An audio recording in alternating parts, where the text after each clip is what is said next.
네, 반갑습니다. 팩트폭격기의 김한섭입니다.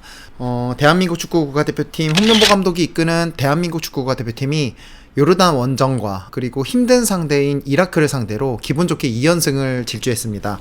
이데일리 스타인 허윤수 기자님의 기사를 토대로 설명을 해드리면, 자, 김민재의 바람대로 홍명보 향한 야유는 없었다라는 제목으로 홍명보 위기체제에서 맞는 두 번째 안방 경기, 홍명보 감독과 대한축구협회를 향한 야유는 없었다라는 기사가 눈에 띄었는데요. 선임과정 공정성 논란과 그 다음에 홍명보 축구국가대표팀을 향한 지난 팔레스타인 홈경기와는 달리 이번 용인 미르 스타디움에서 열린 이라크와의 경기에서는 홍명보 감독에 대한 야유와 대한축구협회를 향한 야유는 없었습니다. 무엇보다 캡틴 손흥민과 황희찬이 빠진 그 공백에도 불구하고, 그 다음에 또 배준호라든지 오영규 선수라든지 이런 젊은 선수들의 활약에 힘입어서 대한민국 축구국가대표팀이 좋은 경기력과 좋은 어떤 결과를 도출해냈다. 힘든 경기에서 정말 중요한 경기에서 승점을 가져올 수 있었다라고 말할 수 있겠고요.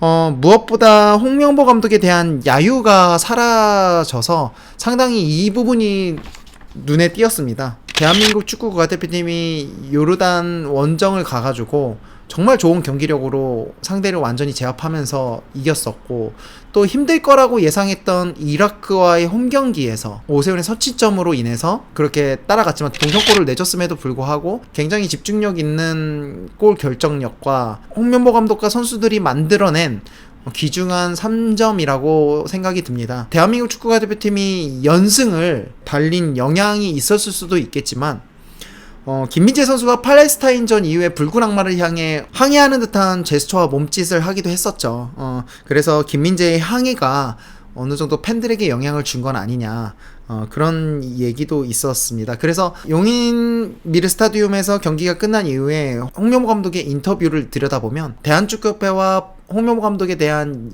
팬들의 야유가 없었는데 어떻게 생각하냐라고 물어봤을 때 홍명보 감독이 이유는 잘 모르겠다라고 답을 했습니다. 그냥 감독으로서 그냥 역할을 다 했을 뿐이고 우리 선수들에게 너무 감사한다라고 그렇게 얘기를 했고요.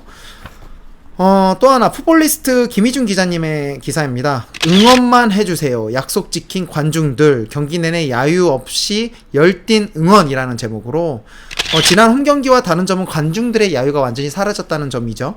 이번에는 팬들이 선수들을 위해 야유 대신 응원으로 경기장을 가득 채웠다. 경기 내내 야유가 나오는 경우는 거의 없었고 응원석을 중심으로 응원가 메들리를 통해 선수들을 독려했다. 하지만 그렇다고 해서 축구협회에 대한 비판을 완벽히 철회한 건 아니었다. 일례로 경기를 준비하는 모든 선수가 전광판에 나온 뒤 마지막에 홍명보 감독의 모습이 비쳤을 때 이때 관중석은 놀랍도록 조용했다라고 이휘준 기자님의 기사에서 볼 수 있었는데, 이휘준 기자님의 기사에 이런 내용이 있었습니다. 야유보다 더욱 무서운 침묵이었다. 이 문장 자체가 어떤 설명을 다 해주는 것 같아요. 야유보다 더 무서운 침묵이었다. 저는 이 문장 자체를 굉장히 기사를 잘 쓰신 것 같고 잘 표현했다고 봅니다. 대한민국 축구를 위해서 누구보다 사랑하고 선수들을 사랑하는 건 팬분들이라고 생각합니다. 하지만 대한민국 축구의 미래를 봤을 때는 이런 불공정한 선임으로 아무리 결과를 잘 도출해냈다고 하더라도 잘못된 이 행정에 대한 상식이 무너져 있는 이 불공정한 이런 축구협회의 행정과 그 다음에 이런 불공정한 감독 선임에 있어서는 분명히 팬들은 대한축구협회와 홍명보 감독을 향해 질타를 할 것이고 거기에 대한 마땅한 책임을 물을 것이라고 저는 봅니다.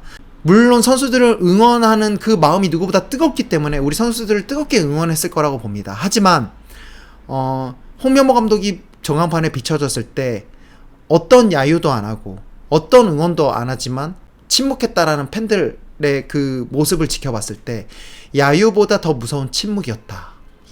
이 문장 하나로 모든 것이 다 설명될 거라고 봅니다. 지금 한국 축구를 바라보고 있는 시각과 현재 우리 한국 축구가 놓여있는 이 위치에서 앞으로 더 나아가기 위해서는 분명히 홍명보 감독과 대한축구협회에 책임을 묻는 게 당연하고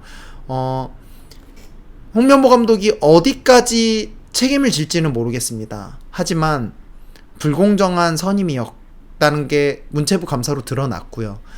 대한축구협회 정몽규 회장, 물론 그 책임에 대해서 자유로울 수 없죠. 당연히 본인은 사연임을 하기 위해 여러 가지 노력을 하는 것 같습니다. AFC 컨퍼런스 시상식을 한국에서 성대하게 열 정도로 본인의 어떤 피파에서의 입지를 다지기 위해서 여러 가지 노력을 하는 것 같은데요. 하지만 축구 팬들은 알고 있습니다. 한국 축구가 나아가야 될 방향을 알고 있습니다. 네. 그렇기 때문에 정몽규 회장과 홍명보 감독의 선임은 대한민국 축구 국가대표팀의 결과와 상관없이 분명히 책임을 묻고 가야 될 부분이다 라고 저는 생각이 들고요. 모든 축구팬 분들이 그렇게 생각하실 거라고 봅니다. 중간에 어떤 문체부의 감사나 여러 가지 일들로 인해 홍명보 감독의 선임이 전면 무효화된다 할지라도 대한민국 축구 국가대표팀은 누가 오더라도 멈추지 않을 거고 계속 발전할 거고 성장할 겁니다. 이런 진통을 통해서 한국 축구가 또 발전한다고 봅니다. 당장 아프겠지만 당장 지금 결과를 도출해내서 이 모든 것이 다 가려지지는 않습니다. 예. 우리 팬분들의 인식 자체가 상당히 수준이 높아졌고, 예. 예선전에서 결과를 이렇게 도출했다고 해서 물론 선수들에게는 박수 쳐주고 싶습니다. 홍명보 감독 물론 선수들과 열심히 준비했던 부분 박수 쳐주고 싶지만 행정적인 부분과 이 대한축구협회에서의 일적인 포지션은 별개의 문제가 돼야 되기 때문에 분명히 책임질 건 책임지고 넘어가야 될 부분이라고 봅니다. 자, 대한민국 축구화 대표팀 윤석열 대통령 또한 문체부 유인촌 장관에게 지시한 것처럼 축구협회의 여태까지의 관례들과 행정들을 면밀히 살펴보라고 얘기를 했고요. 그냥 이렇게 결과를 도출해냈다고 해서 흐지부지 넘어갈 문제는 아니라고 봅니다. 정확하게 책임져야 될 부분이 있다면 책임 묻고 가야 되는 게 정확하다고 봅니다. 아무튼 대한민국 축구가 대표팀 여러 젊은 선수들이 맹활약을 해가지고 축구팬의 한 사람으로서 너무나 기뻤고요. 한편으로는 조금 서글펐습니다. 조금 아쉽기도 하고 모든 게 완벽할 수는 없지만 아프지만 겪어야 될 일이라면 겪고 넘어가야 될 문제라고 봅니다. 김한섭의 팩트 폭격기 오늘 준비한 내용은 여기까지고요. 구독과 좋아요가 영상을 만드는 데 많은 힘이 됩니다. 팩트 폭격기를 시청해주신 구독자 여러분 감사합니다.